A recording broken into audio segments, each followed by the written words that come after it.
নরসিংদীতে শিশু নির্যাতনের ঘটনায় অভিযুক্ত চাচি লতা বেগমকে এখনও ধরতে পারেনি পুলিশ।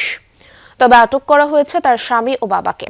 2 মাসের শিশুর উপর নির্যাতনের ভিডিওটি ছড়িয়ে পড়লে আলোচনা সমালোচনার ঝড় ওঠে সামাজিক যোগাযোগ মাধ্যমে। এই ঘটনায় 3 জনের বিরুদ্ধে মামলা করেছে সমাজসেবা কর্মকর্তা। নরসিংদীর ছড়িয়ে পড়া একটি ভিডিও নিয়ে দিনভর আলোচনা সমালোচনার ঝড় সামাজিক যোগাযোগ মাধ্যমে।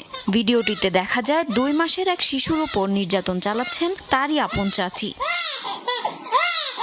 সোমবার সদর উপজেলার পাইকারদি গ্রামের কাউসার মিয়ার বাড়িতে এই ঘটনা ঘটে। শিশুর মা জানান, ভুক্তভোগী শিশুটি প্রায় অস্বাভাবিকভাবে কান্নাকাটি করত। এতে মায়ের সন্দেহ হয় তার অনুপস্থিতিতে কেউ শিশুটিকে নির্যাতন করছে। বিষয়টি নিশ্চিত হতেই গোপনে মোবাইল ফোনে ভিডিও ধারণের ব্যবস্থা করে বাথরুমে যান মা সাইবা বেগম। আগে একটু আমাদের 2 ভাইয়ের মধ্যে একটু ঝগড়া হয়েছিল ওই দিন। ওই রাগে একটু করছিল হয়তো। 5 বছরের বাচ্চা আছে, বাচ্চা অনেক সময় ওরে আমার শাশুড়ি তখন বাড়ি ছিল না, তো বাচ্চা অনেক সময় আসে, ও তো ছোট বাচ্চা বুঝে না। আমি জাস্ট রাইখা গেছি যাতে ওর আমি দেখতে পাই যাতে কোনো ক্ষয়ক্ষতি যাতে না।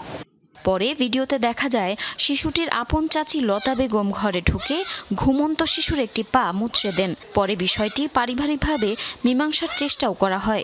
পায়ের মধ্যে একটা সিট দিয়েছে, তেমন কোনো ক্ষতি হয় নাই। পারিবারিকভাবে আমরা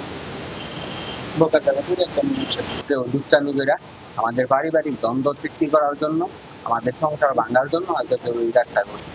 ভিডিও ভাইরাল হলেই গতরাতে পালিয়ে যায় মূল অভিযুক্ত লতা বেগম। তবে লতার স্বামী ও বাবাকে আটকের পর থানায় নেয় পুলিশ। পরিবার রাজি না হওয়ায় 3 জনের বিরুদ্ধে মামলা করেন সমাজসেবা কর্মকর্তা।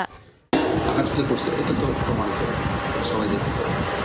আর হলো এরা যে মোবাইলে যে কন্ট্যাক্টটা ধারণ করছিল এটাকে ডিলিট করে দিচ্ছে, এটা ধামাচাপা দেওয়ার চেষ্টা, তথ্য গোপন করার চেষ্টা করছে।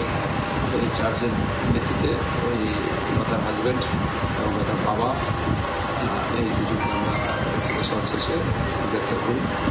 ঘটনার পর শিশুটিকে সদর হাসপাতালে নেওয়া হলে চিকিৎসক জানান, ভাগ্যক্রমে পা না ভাঙলেও খানিকটা আঘাত পেয়েছে শিশুটি।